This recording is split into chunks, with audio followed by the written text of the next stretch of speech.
Graça e paz, amém, irmãos? Todos felizes? A minha oração é que Deus ele continue nos abençoando. Essa quarta com vida. As crianças estão indo para a classinha, amém? Que Deus abençoe. Deu uma esfriada, né, irmãos? Amém? Mais ou menos? Deu uma esfriada e com certeza muita gente aí está trabalho, cansado, mas nós somos gratos a Deus. Nós vamos dar continuidade hoje a esse profeta chamado Joel, conhecido pelas igrejas, né, como um dos profetas menores. E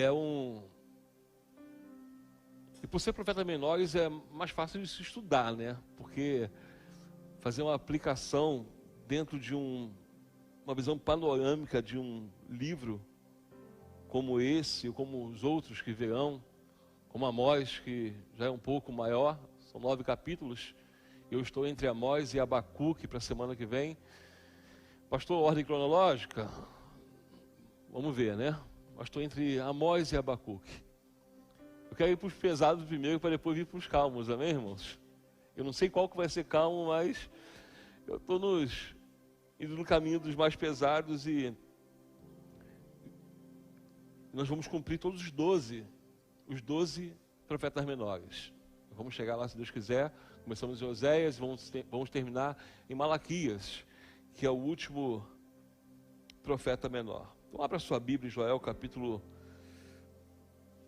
2. Joel, capítulo 2. Nós vamos ler alguns versículos nessa noite. Pode botar no versículo 1. Joel, capítulo 2, do versículo 1 em diante.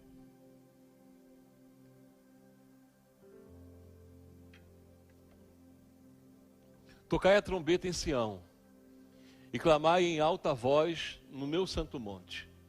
Tremam todos os moradores da terra, porque o dia do Senhor vem, já está perto. Dia de trevas e de escuridão, dia de nuvens e densas trevas, como a alva espalhada sobre os montes, povo grande e poderoso, qual nunca houve desde o tempo antigo, nem depois dele haverá, pelos anos adiante, de geração em geração. O último versículo: diante dele um fogo consome, e atrás dele uma chama brasa. A terra diante dele é como o jardim do Éden, mas atrás dele um desolado deserto. Sim, nada lhe escapará.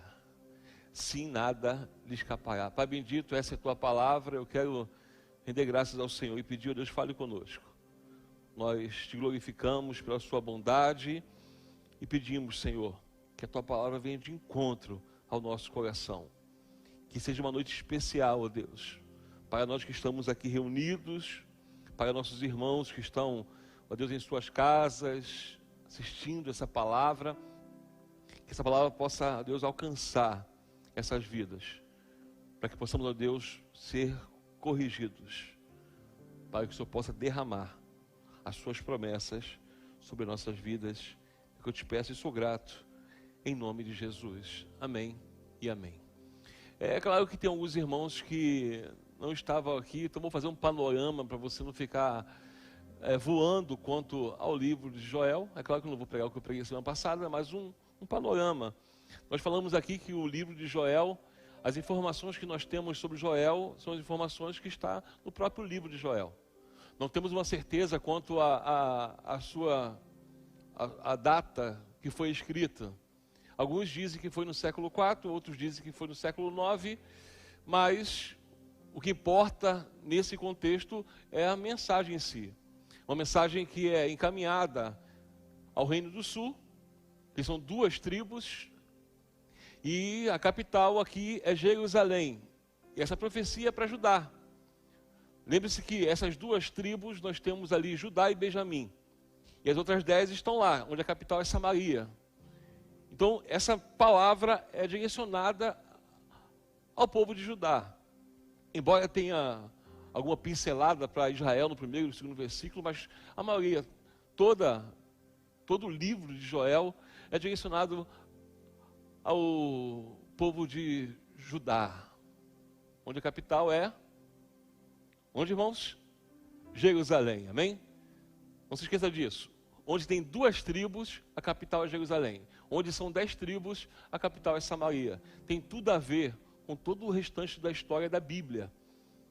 Até quando você chegar lá e ver Jesus e a mulher samaritana, já tem tudo a ver com esse povo que foi dividido. Onde a revolta foi maior quando Samaria se tornou, antes não era Samaria, mas quando Samaria se torna essa capital. Então tem tudo a ver com o que nós estudamos a Bíblia toda, essa divisão de tribos, logo depois de termos ali os reinos unidos, primeiro com Saul, depois com Davi e logo após com Salomão.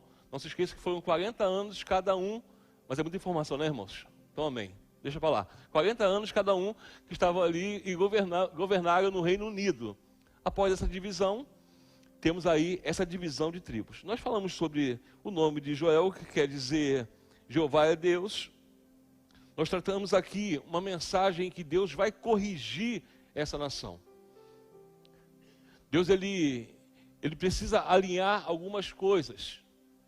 E quando ele faz essa correção, o panorama bíblico se dá porque esse povo, quando entra na terra prometida, parece que dá uma amnésia.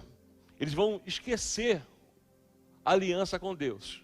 Eles começam a desobedecer a Deus. Por isso que nem sempre, quando nós estamos numa terra que emana leite e mel, quando estamos debaixo de uma promessa que está se cumprindo em nossa vida, quer dizer que nós estejamos em obediência. Nem sempre quando as coisas parecem que vão bem, ainda mais com aquilo que Deus faz em relação a nós, não quer dizer que nós estejamos bem. E o povo se perde. Deus dá uma ordem e fala o seguinte, ó, nessa terra que vocês vão morar, vocês vão ficar 7 anos. 6 anos vocês vão plantar. 6 anos consecutivos vocês vão plantar. E no 7º ano a terra precisa descansar. Não é só guardar o sábado, é também o ano sabático. E esse povo esquece aquilo que Deus falou, e Deus vem fazendo cobranças. Também falei que esse livro trouxe perspectiva de interpretações bem questionadoras. Uma delas é que quando surgiram algumas teorias, ou melhor, vou falar abertamente, algumas heresias, principalmente na década de 90, foram heresias que tomou uma grande proporção nas igrejas. E você vai falar, pastor, mas não tem problema, nós passamos por isso. Eu também passei por isso. Eu tive que fazer coisas que hoje eu não faria mais, porque o conhecimento traz libertação, amém, irmãos? O conhecimento traz prudência. O conhecimento, ele alinha, e é por isso que é importante falar sobre isso. E na década de 90 nós tivemos alguns eventos que são contra os princípios de Bíblia. Inclusive quando eles colocaram ali que os gafanhotos mencionados em Joel seriam demônios que viriam para destruir a sua vida. E a questão não é se você não fosse fiel a Deus, é se você não fosse fiel nos seus dízimos e nas suas ofertas. Deus iria enviar o devorador, o migrador, o cortador e o destruidor. Nós trouxemos aqui a menção de que são 4 fases que Israel passa. O primeiro vem para destruir uma folha, para furar uma folha. O segundo vem para destruir essa folha. O terceiro, ele arrebenta com o galho. E o quarto, ele destrói tudo. Ou seja, são fases. É Deus dizendo o seguinte, Israel, o que vocês estão fazendo vai destruir, eu vou cobrar de vocês pouco a pouco. Porque a vida, o esfriamento é fase. E nós fizemos aqui uma menção, lá em Lucas capítulo 15, onde nós colocamos não como 3 parábolas, mas uma parábola só. Quando você para e lê a ovelha perdida, quando você para e lê a dracma perdida, e você quando para e lê o filho pródigo, você vê o que Deus está falando, que as perdas, elas têm uma proporção, ela tem uma porcentagem, ela começa a pouquinho, ela fura uma folha, né, ela arrebenta com a folha, e assim foi que Jesus está falando. Quem tem 100 e deixa uma ovelha aí, perde 1%. Quem tem 10 dracmas e deixa uma ovelha aí, uma dracma se perder, tem 10% de perda. E aquele que tem 100% e perde 1, perde 50%. Por isso que o esfriamento não é da noite para o dia. E isso Deus está cobrando de Israel. O que vocês vão passar, o que eu vou permitir que vocês passem, não é por ser agora, mas por causa de uma vida construída, por causa de desobediência uma atrás da outra, por causa de repetições, por causa de esfriamentos que você não se deu conta que 1% é importante, que você não deixe passar 1%. Por isso que é importante nós que temos uma vida de oração, não deixar passar essa vida de oração. Não, hoje eu estou cansado. Não faz mal se pela manhã, hoje de manhã até brinquei, eu falei para ela assim, eu acordei, né, abri o olho, eu fui levar a Júlia, levar ela no ponto de ônibus, e aí eu falei, como eu estava orando, estava agradecendo a Deus, nem abri o olho. Eu lembrando dessa mensagem, eu falei, nem abri o olho. O celular vai falar depois de escovar o dente, se tiver alguma emergência eu olho rápido, eu tenho uma mãe que tem uma certa idade, eu preciso dar uma olhadinha, né? E depois eu pego no celular. Porque nós precisamos entender que não é quando eu faço, não é porque hoje eu vou no monte, não é porque hoje eu estou num grupo de oração. Não, é o que eu faço diariamente. Eu não posso deixar isso esfriar. As coisas não acontecem da noite para o dia. E é isso que Deus está cobrando de Israel. O que eu vou permitir para vocês é que primeiro flui, depois acabe. É uma coisa após a outra. Existe uma cobrança de Deus. Nós falamos também sobre a origem do óleo. Algumas das vertentes que se espalharam pelas igrejas são questão do óleo. E aí nós tratamos sobre como surgiu, para que surgiu, por onde perambulou a questão de ser prescrito o óleo ungido. E nós chegamos na nova aliança e definimos pela Bíblia, a não ser que tenha algum contrário, depois pode me chamar, que não foi prescrito. O que foi prescrito foi imposição de mão.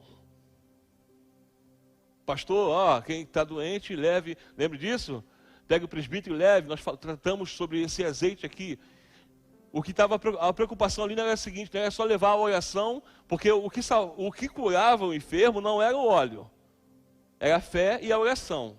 Aquele óleo é como se fosse um medicamento. Um exemplo é se o Jacob falar assim, pastor, vem orar por mim porque a minha cabeça está explodindo. Aí eu vou levar uma dipirona de 1 grama, quando chegar lá dou uma dipirona para ele e vou orar depois.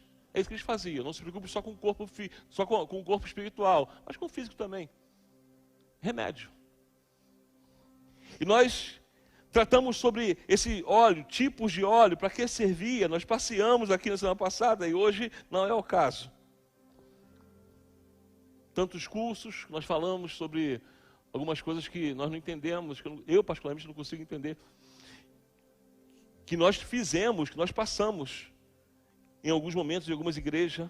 É por isso que Joel não fala de demônio. Esse gafanhoto não é demônio. Eu não vi Jesus fazendo nenhum ato profético para expulsar demônio, como eu falei semana passada, quando Jesus chega em Gadá, quando ele atravessa o mar da Galileia, quando ele chega na Decápolis, precisamente nesse momento ele chega ali em Gadá, o demônio chega e fala assim, chegou ele, me deixa em paz. Ele fala, então sai. Ele não jogou óleo na rua, ele não foi na Câmara Municipal e passou óleo ungido nas portas, ele não fez ato profético do lado de lá do mar para poder expulsar demônio, não. Vai. E era legião. Muitos demônios em um homem só. E nós queremos terceirizar a nossa fé quando não temos autoridade. Grave essa frase, se puder, depois botar no Instagram, pode botar também. Nós queremos terceirizar a nossa fé quando não temos autoridade. Falei também que uma vez eu estava numa igreja e o demônio não saía, pegaram aquele demônio, algumas pessoas juntaram, levantaram a cabeça da mulher e começaram a tacar óleo ungido. Eu acho que a mulher morreu de colesterol alto, mas o demônio não saiu. Porque demônio sai com autoridade, irmãos. Não é a nossa, é no nome de Jesus. Mas nós terceirizamos muitas coisas porque nós queremos coisas mais práticas. Nós queremos, de alguma forma, ter um ponto de contato, como era chamado também na década de 90. Coloque a sua água em cima da TV. Quando nós acabarmos de orar, você beba a sua água e receba a sua bênção. O nome e o poder do nome de Jesus começou a ser colocado de lado. E Joel vem trazer essa cobrança de coisas que deixa de fazer. De coisas que deixam de fazer o que é certo, mas Deus é fiel. E nós falamos aqui sobre algumas coisas especiais, principalmente sobre um povo que sempre foi avisado dos seus erros, Um povo que da parte de Deus nunca foi pego de surpresa. E assim é comigo e com você. Nós nunca seremos pegos de surpresa. Sempre existe um alerta de Deus, um aviso de Deus. E todas as vezes que houve falha na Bíblia Sagrada, a falha sempre foi humana. Deus nunca errou. O povo foi avisado de maneira repetidas. O problema central aqui nós falamos que é o descaso. O descaso é uma coisa séria demais. O esfriamento traz o descaso. É quando eu estou no automático. Eu não fui para a igreja, tudo bem. Eu fui também, tudo bem. Eu estou aqui, tudo bem, mas por que eu estou aqui? O que eu fiz? Será que no momento do louvor eu estava pensando em outras coisas? No momento da intercessão eu estava pensando, mais um dia. São esfriamentos. Quando eu me afastei do caminho do Senhor, foi porque eu estava por estar. Eu tinha meus 15 anos de idade, eu ficava no automático dentro da igreja. Eu estava acostumado com as coisas da igreja. E Deus, ele quando traz o livro de Joel, quando ele usa Joel, ele vai falando o seguinte, vocês precisam de fato se converter. E nós encerramos no estágio terrível. Nós encerramos na semana passada dizendo o seguinte, foi Joel capítulo 1 e o verso 10. O campo está assolado e a terra triste, porque o trigo está destruído, o mosto se secou, o azeite acabou. E nós dizemos o seguinte, a fase mais triste da vida cristã é quando não tem trigo, quando não tem alimento, quando não tem pão, quando não tem comida, quando não tem palavra. A fase triste da vida cristã é quando não tem mais mosto, quando não tem vinho, quando se perde a alegria. E aí é justamente quando se faz por fazer. Nós não temos mais alegria para nada. Ou para tocar, ou para cantar, ou para vir à igreja, ou para ficar na recepção, ou para ficar de repente na mídia, ou para fazer as coisas que temos que fazer, falta alegria. Eu faço porque existe uma necessidade. No começo da minha caminhada cristã, do ministério pastoral, eu fui ler um livro, lá em Friburgo, inclusive essa noite fez 2 graus, lá em Friburgo. Teve lá um momento que iam trazer um seminário de igreja com propósito. Eu fui lá. E eu li o livro em 5 dias. O livro dessa grossura assim. Lembra disso, Elane?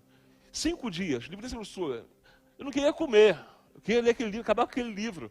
Eu não queria conversar, eu queria acabar com aquele livro. E de todo esse livro, teve uma frase que me acompanha em todo o ministério. O autor desse livro ele fala o seguinte, de uma igreja com propósito.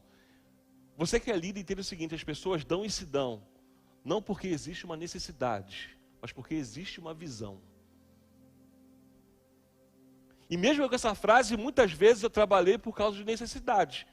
Eu ia buscar músico por causa de necessidade. Eu ia buscar pregador por causa de necessidade. Eu ia buscar obreiro por causa de necessidade. Até Deus me fazer entender, você precisa ter visão. Porque a necessidade traz colaboradores. E colaboradores não têm responsabilidade. Eles vão embora. Daí eu comecei com violão e, por incrível que pareça, algumas vezes, muitas vezes, violão e voz. Na igreja. Que voz, pastor? Essa aqui mesmo, amém, irmãos? O diabo não ficava, amém? Caía demônio aqui, sai, não ficava não. Porque não é o cantar, é o coração, amém, irmãos? Bom que cante também, não quer dizer que eu vá entrar para o ministério de louvor, tá? Não é desculpa para isso não. Cada um na sua, mas eu não agi mais por necessidade. Eu falei, Senhor, me dá uma visão. Jesus ele fala o seguinte, triste é quando não tem alegria, acaba o mosto. E por último ele fala assim, não tem mais óleo. E quando não tem óleo, não é só uma questão alimentícia. Não é só para ajudar nos alimentos. É muito importante, ou melhor, primeiramente, a primeira importância do óleo para essa ocasião e para esse povo é para a luz. Para colocar os lampiões, lamparinas. Aí você vê um povo que chega a um ponto de não ter mais palavra, não ter mais pão, não ter mais alegria, estar em trevas. Tudo combina o passo a passo. Está aí os gafanhotos. Que Joel faz questão de catalogar apenas 4, e hoje nós temos mais de 80 tipos de gafanhotos. E os seus efeitos são diferentes e variáveis. Por isso que é muito importante você ler. Mas existe uma palavra liberada, mesmo para um povo que está vivendo um decreto. E nós lemos no capítulo 2, no verso 1, tocai a trombeta. Só que no verso 12, no meio de tudo isso, Joel vai falar o seguinte: assim diz, agora mesmo, a expressão é essa, agora mesmo diz o Senhor, convertei-vos a mim de todo o vosso coração, e isso com jejuns, com choro e com prantos. Rasgai o vosso coração e não as vossas vestes. Convertei-vos ao Senhor, vosso Deus, porque Ele é misericordioso e compassivo, tardio em irar-se e grande em benignidade, e se arrepende do mal. Existe um decreto, mas o decreto ele é findado, ele é mudado quando se há conversão. Tudo a ver com a vida cristã. Antes de Jesus na nossa vida, antes do agir do Espírito Santo, existe um decreto de morte. E essa morte é uma morte eterna. Depois que chega o Espírito Santo, depois que nós nos convertermos, esse decreto é mudado. E é exatamente isso que está acontecendo com esse povo de Israel. Mediante tudo isso que vai acontecer, de vocês serem destruídos, as lavouras serem destruídas, de não ter mais nada para comer, de não terem mais luz, eu posso mudar esse decreto. E o primeiro passo para isso é vocês se converterem. Só que a conversão precisa ser algo muito mais profundo, porque a conversão não é uma experiência que nós temos, às vezes, uma vez ou outra, de coisas transcendentais. Porque experiências transcendentais não quer dizer que estejamos convertidos. Prova disso? Abre comigo rapidinho Lucas capítulo 22. Lucas capítulo 22, o verso 31 e o verso 32. Vamos ver se experiências transcendentes vai fazer com que nós tenhamos a conversão de fato. Olha o que Lucas escreve. Disse também o Senhor: Simão, Simão, lemos domingo esse versículo, mas vou completar ele hoje. Simão, Simão, eis que Satanás vos pediu para vos se andar como trigo, mas eu roguei por ti, para que tua fé não se desfaleça. E tu, quando te converteres, confirma teus irmãos. Está falando de um Pedro que tinha andado sobre as águas. Está falando de um Pedro que foi liberado com os 12, de 2 em 2, para entrar em casas, expulsar demônios, curar enfermos, e teve experiências com Deus. E ele fala o seguinte, tu, porém, quando te converteres, porque a conversão é uma experiência inversa. As experiências transcendentes é aquela que você vê por fora. Que maravilha, eu vi. Pode ser de Deus através de mim, mas a conversão tem que ser de mim para Deus. É de dentro. E o que ele fala para esse povo é o seguinte, tudo vai ser destruído. Existe uma alusão, você vai ver no capítulo 2, que esses gafanhotos que vão destruir está relacionado aos caldeus. Os caldeus vão destruir. Ele fala assim, tudo isso que pode acontecer com vocês, pode ser revertido, eu posso pôr fim ao decreto, se vocês se converterem. A conversão é algo que muda a nossa vida. Pedro tinha experiências. Você precisa fazer de dentro para fora. Ele fala o seguinte, eu não quero de vocês mais, Israel, o teatro religioso. Porque nós vivemos décadas, tempos, dias difíceis de teatros religiosos. De pessoas que dizem ser, mas não são. De pessoas que fazem, mas não são. Ele fala exatamente isso, não quero de vocês teatro religioso. E essas mesmas experiências, você vai ver em Mateus capítulo 15, verso 8, ele fala o seguinte, esse povo se aproxima de mim, apenas com seus lábios. E me honra com seus lábios, mas o seu coração está longe de mim. A Bíblia ela se encaixa em pedagógica, ela ensina exatamente isso. Às vezes é a boca, às vezes é a voz. O problema não é esse, o problema está no coração. Foi o mesmo fato de Caim e Abel. Os dois deram oferta. Oferta do seu trabalho, mas Deus olha primeiro para a pessoa e depois para a oferta. Vai dizer que ele olha para Caim e depois para a oferta. Olha para Abel e depois a sua oferta. Aceita de Abel e depois a sua oferta. E não aceita de Caim e nem a sua oferta. Porque ele olha primeiro para a gente. Isso é conversão. Isso é mudança de vida.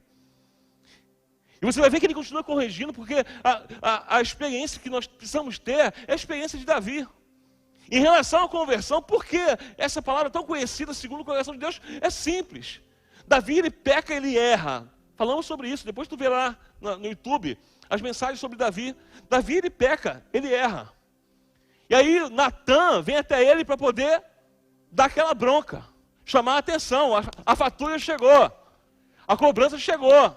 Davi não sabia. Natan começa a contar uma história para ele, vão falar uma parábola para você. E ele fala o seguinte, ó, ele foi enfático. Esse cara tem que morrer, fala quem é. Ele fala, é você mesmo. Acabou Davi ali. Ele não questiona, ele não se justifica, ele não vira o Adão e fala o seguinte, a culpa é de fulana, a culpa é da Eva. Ele é Davi. E aquele escândalo está exposto ali. Só que o Salmo 51, para mim, é muito mais escandaloso. Sabe por quê? Davi é rei. Davi tem um povo ao seu lado. Ele fala o seguinte, em outras palavras, olha o que ele fala. Senhor, pode tirar o exército, pode tirar a minha coroa, tira o meu trono, mas por favor, não retire de mim o teu Espírito Santo. Isso é conversão. É arrependimento sem desculpa. É saber ser cobrado e falar, Senhor, tudo bem, se essa cobrança é para mudar a minha vida e melhorar, eu sou convertido, então eu vou mudar. Ser convertido não é ser perfeito, é ter coração em Deus. E é isso que ele está cobrando desse povo. Pessoas que entendam o que é conversão. Conversão não tem a ver com perfeição. Tem a ver com predisposição. Davi tinha um coração predisposto, falar, Senhor, eu errei. Tira tudo que é meu. Eu já perdi o meu filho. Eu já perdi o outro filho. A minha casa está no escândalo. Mas não retire de mim o teu espírito. É prioridade. A prioridade não está na coroa, não está no trono, não está no seu exército, não está na descendência, não está nas suas vitórias. A prioridade está no espírito que conduz ele. Isso é um cara que é convertido. Ele corrige. E o que o Joel precisa fazer com que esse povo entenda é que se esse povo se submeter a essa correção, vai viver promessas. E aí nós entramos na promessa do derramar. E aí você sai da questão do corrigir, para depois você entender o que é o derramar. Esse é o problema. Nós já entramos na igreja esperando derramar. Nós entramos na igreja por causa da promessa. Mas só que nós chegamos diante do Senhor, nós chegamos todo sujo, tudo torto, tudo errado. O Evangelho faz isso, ele conserta a gente. Ele vai fazendo ajustes. Tem que ter predisposição para ter ajustes. Não tem que ter orgulho, eu não tenho que ter orgulho, como eu falei ontem no PGR, eu não tenho que ter orgulho de quem eu era. Eu tenho que ter orgulho de um Deus, que eu sei que existe um Deus que vai me acertar e me consertar. Esse é o povo de Israel. E aí você vai ver qual é a promessa. Joel capítulo 2, do verso 18 em diante. Ele começa a falar o seguinte, Joel capítulo 2, do verso 18 em diante. Então o Senhor se mostrou zeloso da sua terra e compadeceu-se do seu povo. E o Senhor respondendo disse ao seu povo, eis que vos envio o trigo, o mosto e o azeite. O derramar começa quando se há um despertamento. Ó, está aí os gafanhotos. Os cadeiros vão destruir tudo. Vão ficar sem trigo, sem mosto e sem azeite. Mas a minha promessa é que se vocês se converterem, eu vou trazer de volta. É pelo meu poder, por causa da sua conversão, por causa do entendimento. A promessa tem que ter obediência. Promessa não é só promessa. Tem uma promessa que eu vou para o céu, mas se eu não cumprir os requisitos, meu caminho é o inferno.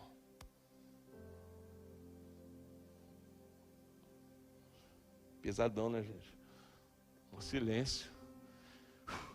Quem sabe até o final você dá um glória, né?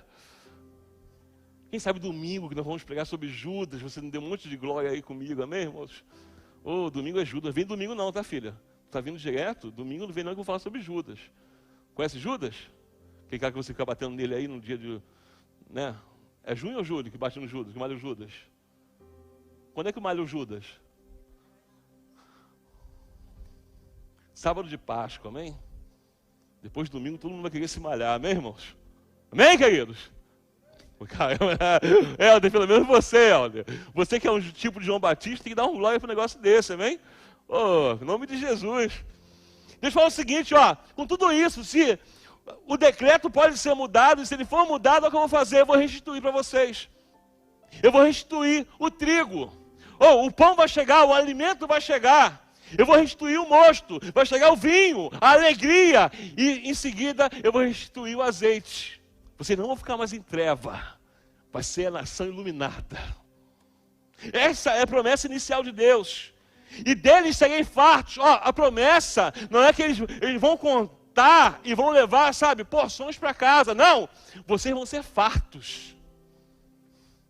Aquilo que é dificuldade para se ter, quando se tem obediência e conversão, se tem fartura. É fartura de palavra, de pão. É fartura, de alegria. E é fartura de luz. Vocês tenham eles com fartura. E não entregarei mais ao opróbrio. Olha que interessante, dos gentios. Essa palavra sobre os gafanhotos, os caldeus, os babilônicos, aquele povo lá de Nabucodonosor, essa palavra não vai servir para vocês, porque eu não vou entregar mais a vocês. Essa é a promessa para quem obedece. Deus ele vem restituindo, dando a sua promessa, e ele vai falar, e é uma promessa atrás da outra. Ele fala assim: vocês não vão ser mais entregue aos gentios, mas removerei para longe de vós os exércitos do norte, e vou lançar em terra seca e deserta, a sua frente para o mar oriental, e a sua retaguarda para o mar ocidental, e subirá o seu mau cheiro, e subirá a sua podridão, porque fez grandes coisas. Não temas, ó Israel, regozija-te e alegra-te, porque o Senhor fez grandes coisas. Não temas, não é só para não ter medo, é converter. É parar de fazer teatro religioso, é rasgar o coração diante de Deus. É Deus falando o seguinte: povo, vocês estão acostumados, sabe o quê? A colocar cinza na cabeça, a colocar roupa de pano de saco, e pensar que isso é humilhação. Não é, eu não quero que você bote mais cinza na cabeça e nem pano de saco. Eu quero que vocês rasguem os vossos corações. O decreto é mudado com o coração convertido. Aqueles que encontrarem em Jesus a salvação, o decreto de morte eterna está anulado pelo poder que há na cruz do Calvário, amém, irmãos? É simples. Deus quer salvar esse povo. E aí quando ele vai dando promessas, ele fala a promessa de um Deus zeloso. Exatamente isso, um Deus zeloso. Essa é a palavra, um Deus zeloso. Mas é um Deus que zela por quê? Pela sua palavra. Não só por uma parte que ele falou para mim e para você. Não só pela parte da promessa. A promessa vai se cumprir na sua vida, eu creio nisso, amém, irmãos? Eu creio, mas só que tem alguns pré-requisitos. E esses pré-requisitos, um todo, Deus é fiel a isso. E é isso que ele coloca para esse povo. Você fala: pastor, como eu faço para chegar nessa fase do derramar? João capítulo 2, verso 1. Começa dizendo o seguinte: tocai a trombeta em Sião. Primeiro versículo. O ponto de partida é o tocar a trombeta em Sião. Não sei se você lembra de alguma coisa, mas tem um texto muito lindo lá, começa em Josué capítulo 6, no verso 16 e diante. Temos músicas que falam sobre isso. Vem com Josué, lutar em Jericó, Jericó. As muralhas não foram derrubadas porque alguém chegou lá e botou uma bomba e explodiu. Não.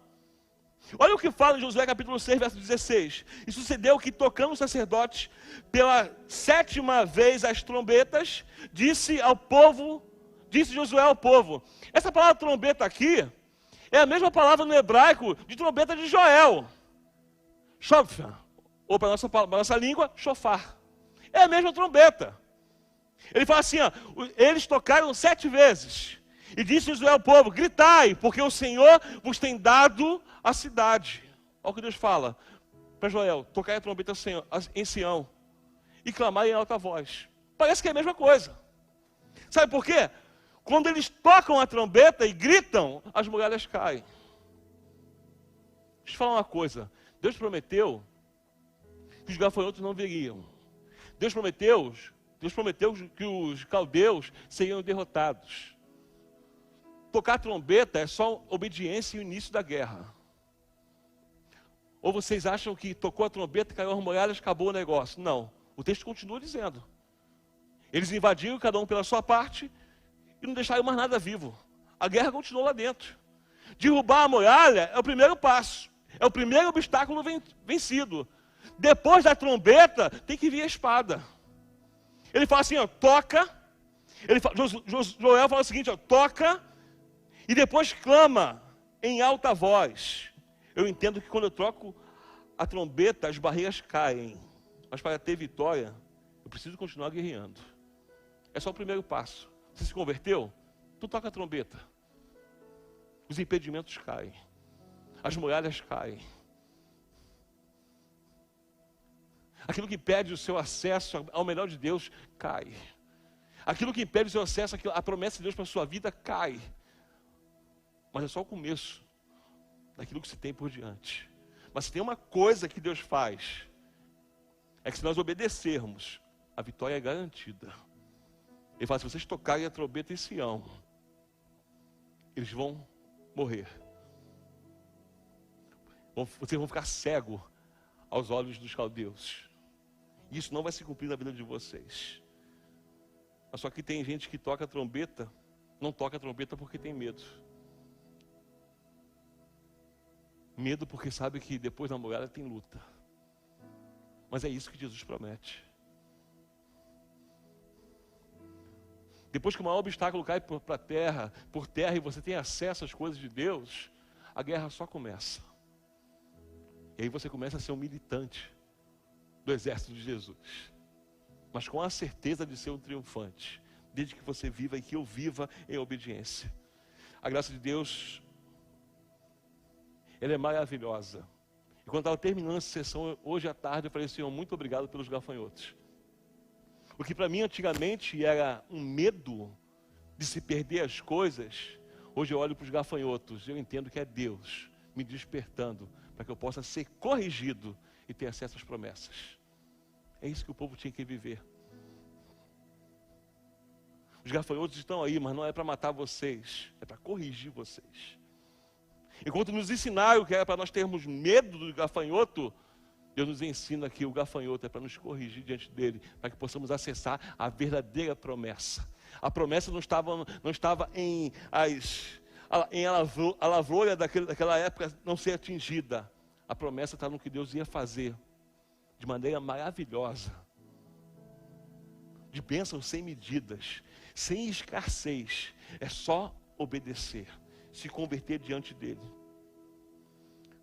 Mas se fizermos isso, nós temos mais promessa ainda. Um dos textos mais conhecidos é Joel capítulo 2, verso 28. Nós estamos caminhando para o final. E eu vou encerrar com esses versículos. Depois de tudo isso que for restituído, e houver conversão, ele fala o seguinte, ó, e há de ser que depois derramarei o meu espírito sobre toda a carne. Se você parar para ler com calma Joel, a cobrança de Deus para o povo, ele aponta quem seria cobrado. Ele começa falando dos anciãos. Ó, vocês são os primeiros. Depois ele fala o seguinte, ó, vocês e todos os moradores. Depois a cobrança vai vir o seguinte, ó, vocês, os mais velhos. Depois fala dos moradores e vocês bêbados. Em outras palavras, você que não tem noção, você que perde a razão, você que não dá valor a estar com a sua mente sã. Ele vai falando dos animais, ele vai falando daqueles que estão plantando também. Ele aponta 5 pessoas. 5 pessoas que precisavam despertar e se converter. E a promessa aqui, que ele fala o seguinte, ó, derramarei o meu espírito sobre toda a carne. E vossos filhos e vossas filhas profetizarão. Os vossos velhos terão sonhos e os vossos jovens terão visões. E também todos os servos e sobre todas as servas, naqueles dias derramarei o meu espírito e mostrarei prodígio no céu. E na terra sangue e fogo e colunas de fumaça. O sol se converterá em trevas e a lua em sangue, antes que venha o grande e terrível dia do Senhor. E há de ser que todo aquele que invocar o nome do Senhor será salvo, porque no monte de Sião, em Jerusalém, haverá livramento. Assim como disse o Senhor, e entre os sobreviventes, aqueles que o Senhor chamar. E isso vai se cumprir, sabe aonde? Atos capítulo 2. Atos capítulo 2, versos 16 e diante. Abre comigo, Mídia. Eu preciso ler com a igreja, tem 3 minutos. Preciso ler com todos. Atos capítulo 2. E cumprindo-se o dia de Pentecostes, 2:16 em diante. 16. Mas isto é o que foi dito pelo profeta Joel. E nos últimos dias acontecerá, diz Deus, que do meu espírito derramarei sobre toda a carne, e os vossos filhos e as vossas filhas profetizarão, os vossos velhos terão visões, e os vossos velhos sonharão sonhos. 18. E também do meu espírito derramarei sobre os meus servos e sobre as minhas servas. Naqueles dias profetizarão. Sabe o que Pedro está fazendo aqui? Pedro está recitando o que acabou de acontecer. De uma promessa de um povo que decidiu obedecer. Atos capítulo 1, você vai ver que eles estão ali. As coisas estão acontecendo. Mas a palavra de Jesus, as últimas palavras são as seguintes: ficai, pois, em Jerusalém, até que do alto seja revestido. Teve obediência. Quando chega no capítulo 2, a Bíblia fala que vem como um vento veemente e línguas como de fogo. Toma aquele lugar e eles são cheios do Espírito Santo. Sabe por quê? Independentemente dos problemas, da perda dos seus mestres, do seu mestre, eles estão ali reunidos, obedecendo ao Senhor. E aí se cumpre a palavra de Joel. Pedro fala o seguinte para eles: vocês estão falando que nós estamos bêbados? Não estamos bêbados. E começa a falar. E uma dessas palavras é a seguinte: se cumpriu o que foi dito pelo profeta Joel. Eu quero encerrar essa palavra dizendo o seguinte: estamos debaixo desse derramar. Não importa se você fala, pastor, eu sou cessacionista. O que é isso? Eu acho que os dons cessaram lá nos apóstolos. Não. Eu sou continuista. Eu creio num Deus que operou lá, pega aqui do mesmo jeito. Eu creio num Deus que, se tiver que falar para mim, Luciano, para de fazer isso em forma de profecia, ele fala e pronto. Eu sou continuista, porque eu creio que Deus pode fazer a irmã Celi sonhar hoje e me entregar um despertamento amanhã. Deus continua pegando do mesmo jeito. Eu não sou sensacionista, eu sou continuista, porque eu creio no poder do Espírito Santo. Mas essa promessa não é de forma bagunçada. Essa promessa é debaixo de obediência. É debaixo de pessoas convertidas, de pessoas sólidas na palavra. Não é bagunça, não é cantarebe para cá, chibará para lá, carta para cá, cova fechada para lá. Não, é a palavra de Deus, Espírito Santo. Ele é responsável com quem entende como ele age. Amém, irmãos? E esse foi o profeta Joel. A minha oração é que Deus nos abençoe. A minha oração é que nós possamos ser corrigidos e que Deus derrame todas as promessas dele, que são verdadeiras e fiéis, na minha vida e na sua vida, em nome de Jesus. Amém, irmãos? Aplauda o Senhor, querido. Amém?